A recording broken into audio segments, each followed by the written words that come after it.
acá en Colonia Santa Ana, en la casa de don Albino Brac. Esto es, para los que van a estar viendo después en la página web, Santa Ana es una población al norte de Avellaneda, provincia de Santa Fe, departamento General Obligado. Don Albino es un productor nacido y criado en la zona, siempre fue agricultor y un apasionado y un amante del cultivo del algodón. Tan es así, él lo va a explicar ahora, fue el primer productor que en la zona norte instaló riego en algodón. También ha sido un gran difusor de todo lo que fue mecanización y tecnificación en el cultivo de algodón. Un gran colaborador con todas las instituciones del medio rural, de distinta índole. Un gran cooperativista, fue presidente de la Cooperativa Agropecuaria Nicolás Avellaneda, también una cooperativa chica con pocos productores, dedicada específicamente a el cultivo de algodón, con su propia desmotadora, etcétera, etcétera. Por eso digo, es un gran cooperativista y colaborador con todas las instituciones del medio rural. Servicios públicos todavía no. También la Cooperativa de Servicios Públicos y actualmente embajador de la Fiesta Nacional y Provincial de Algodón de Avellaneda. Entonces vamos a pedirle a don Albino que nos comente un poco esto y después vamos a ir haciendo algunas preguntas más específicas. Bueno, sí, nuestra vida se desarrolló acá en este lugar, donde mi abuelo, inmigrante, tomó posesión de este lote número 72, un 22 de febrero de 1879, una tercera contingente después de los primeros que llegaron el 18 de enero, que es la fecha de fundación de Avellaneda. Y heredamos el arte de la agricultura de aquella gente, de mi padre, pero más que heredar también fue nuestra vocación, porque en un momento de la vida de mi adolescencia podía optar por otras actividades que creía tener condiciones para realizar, pero yo, mi vida soñada, el sueño era ser campesino, trabajar en el campo y tratar de hacer las cosas bien, lo mejor posible, y lo que uno probaba o los esfuerzos de uno sea compartido por todos para que el desarrollo no sea solamente de alguien, sino de toda una colonia, toda la comunidad, ¿no? Entonces eso fue un poco la vida, ¿no? Y hemos desde siempre agricultores, desde pequeños. Yo nací en 1937, el 14 de diciembre, así que dentro de pocos tiempos, si Dios me sigue dando piola, cumpliré los 84 años. Siempre al lado de mi padre, desde pequeño, las tareas que se podía hacer desde los 7 años, 8 años, pequeñas colaboraciones lo hacíamos. Asumía la responsabilidad de cada edad en el campo. Sabíamos qué teníamos que hacer y qué podíamos hacer, lo hacíamos y después teníamos todo el tiempo necesario para jugar, vivir la vida del niño en el campo, ¿no? Con los juguetes que improvisábamos en el campo, con cómo se jugaba en el campo en aquellos tiempos y todas esas cosas, ¿no? Así que desde aquel año 1938, que yo nací en el 37, que mi padre empieza con el algodón a instancias de don Pedro Vicentín, uno de los fundadores de Vicentín, ahí la empresa de la fábrica extractora de aceite, promotor de muchas cosas, entre ellas el algodón. Aparece un día con un puñado de semillas y mi padre pregunta: ¿esto qué es? Algodón. ¿Y algodón qué es? ¿Y qué produce? Es para fibra. ¿Y la fibra qué se hace? Así viejo curioso. Entonces probá. Y de aquel entonces mi padre nunca dejó de sembrar algodón.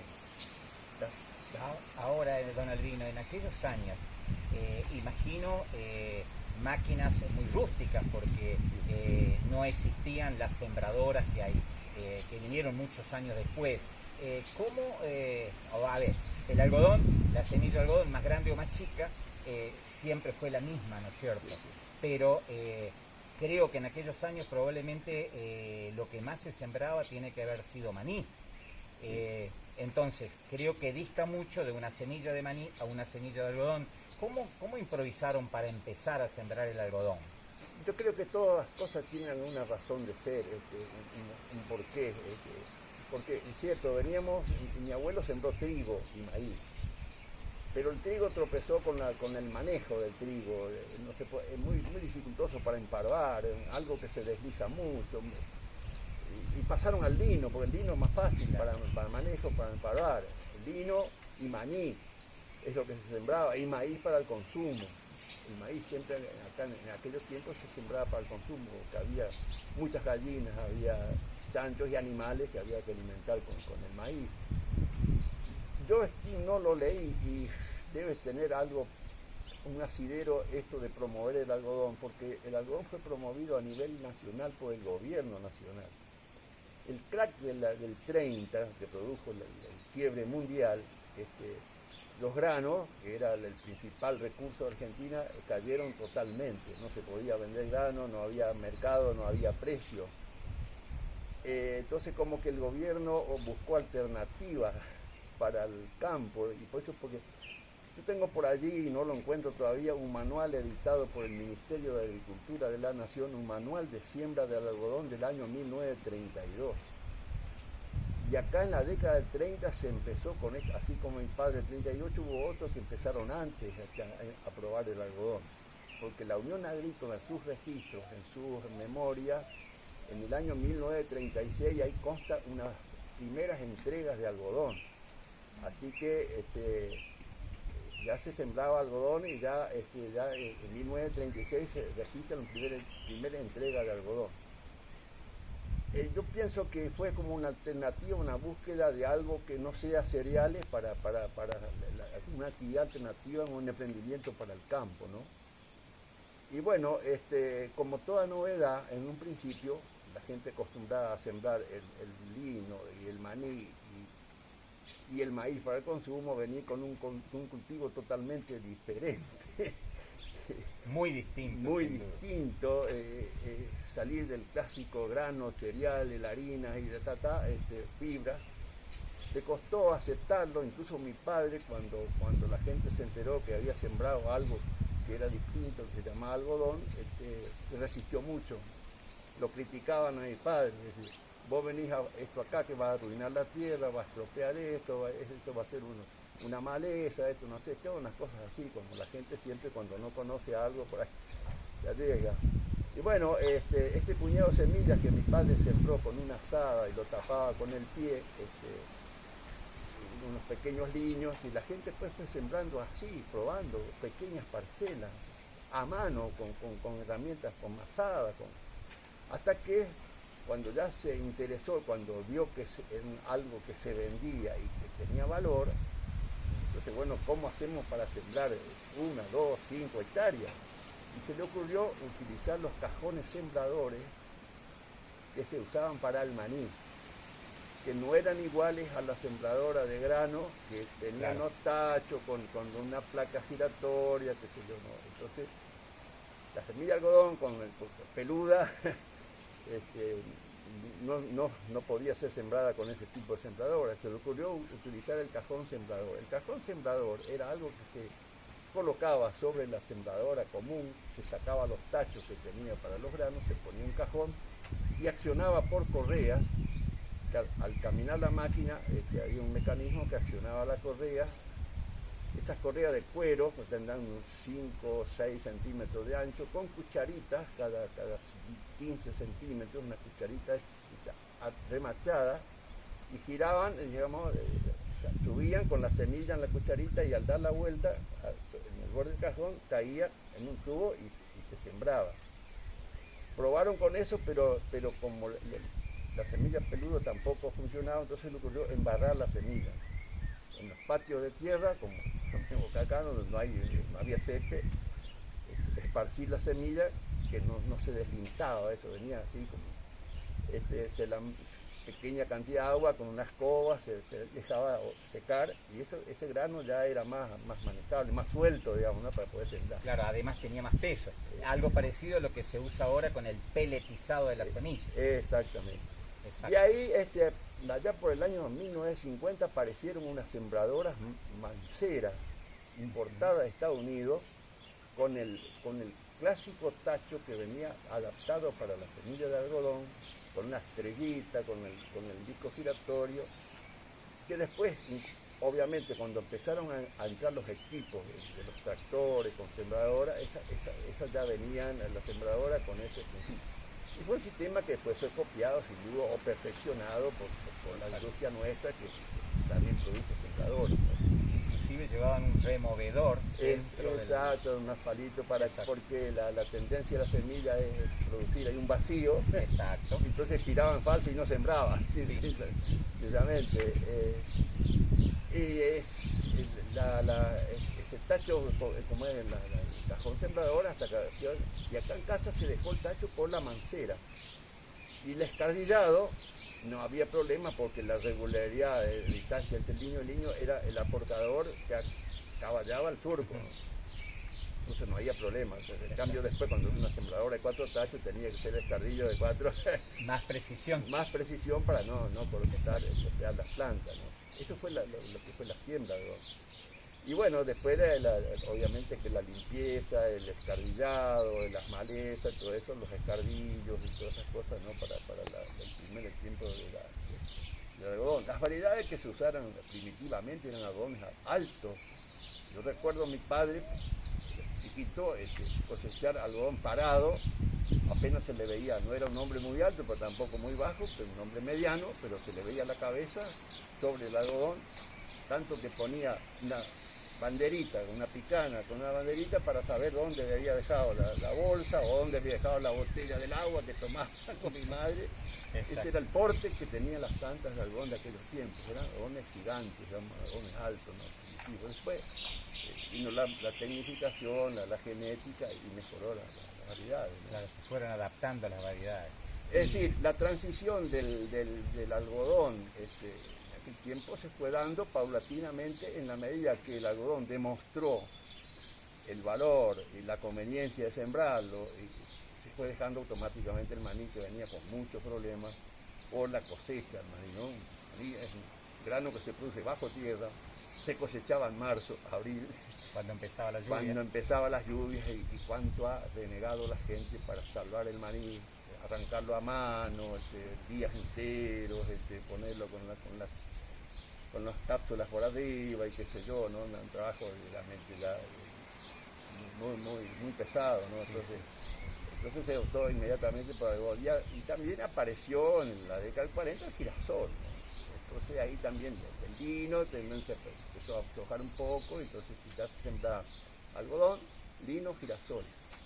Que fue siguiendo hasta la década del 50 más o menos con este régimen hasta que después a fines del 50-60 pasó a ser monocultivo el algodón, alto valor, claro, industrial, seguridad en el cultivo.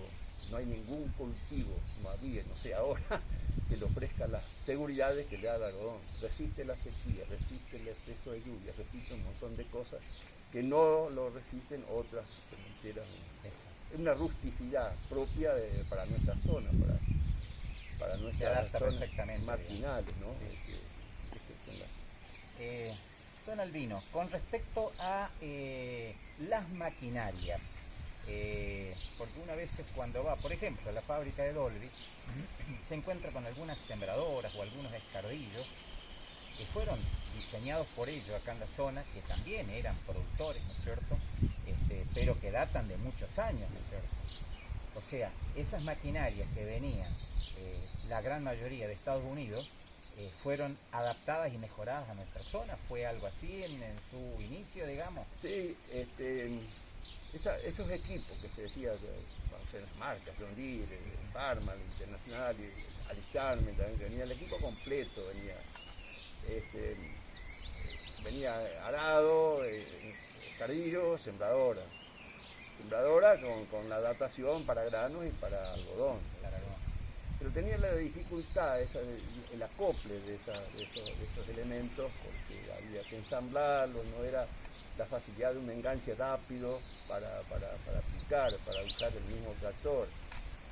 Entonces vino ahí la innovación, ¿no?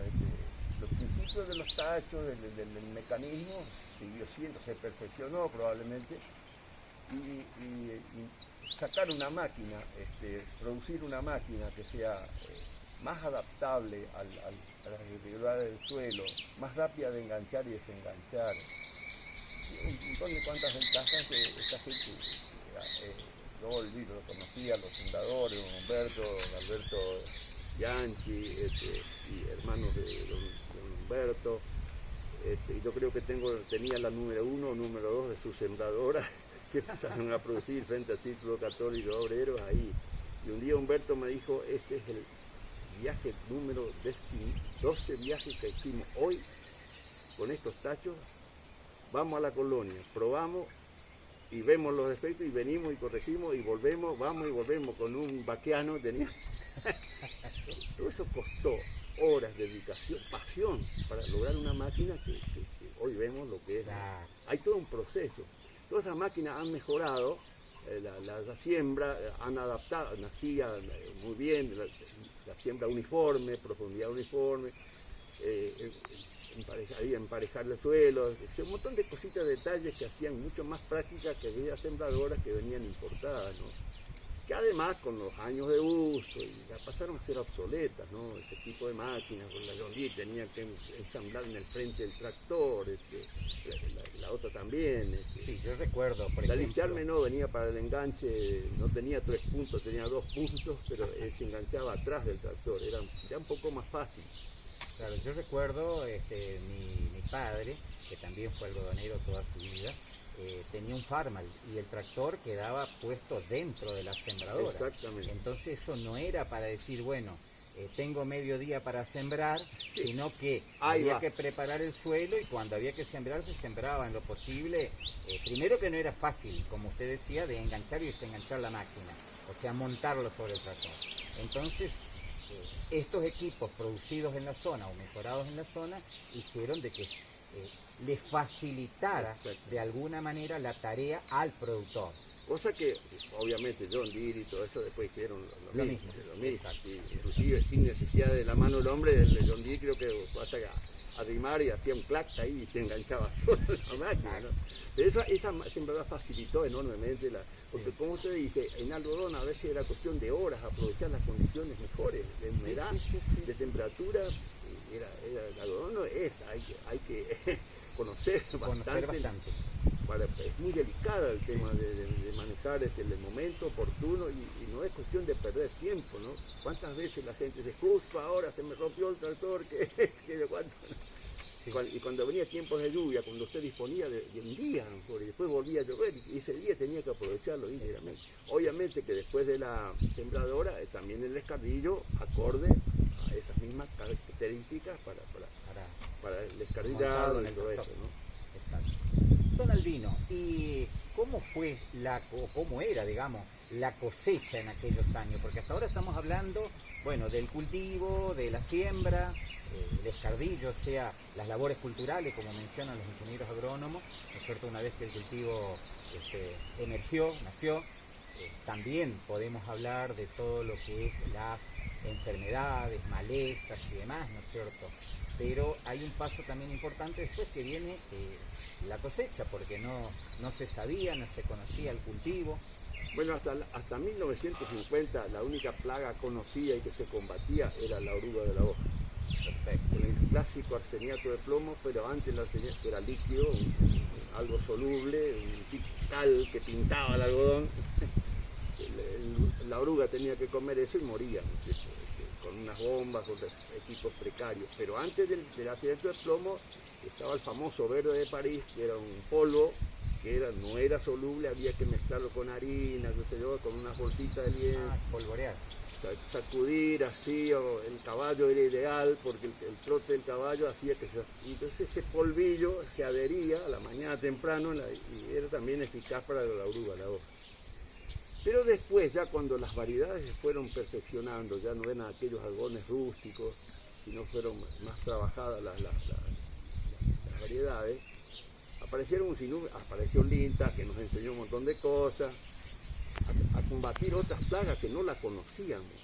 Acá había unos vecinos que nacía el algodón y fumigaba, entonces los que no sabíamos, ¿y para qué estará fumigando? A esa altura no hay oruga. Claro, otros decían más cítricos un poco, este tiene plata y no saben qué tirarle, está tirando ahí.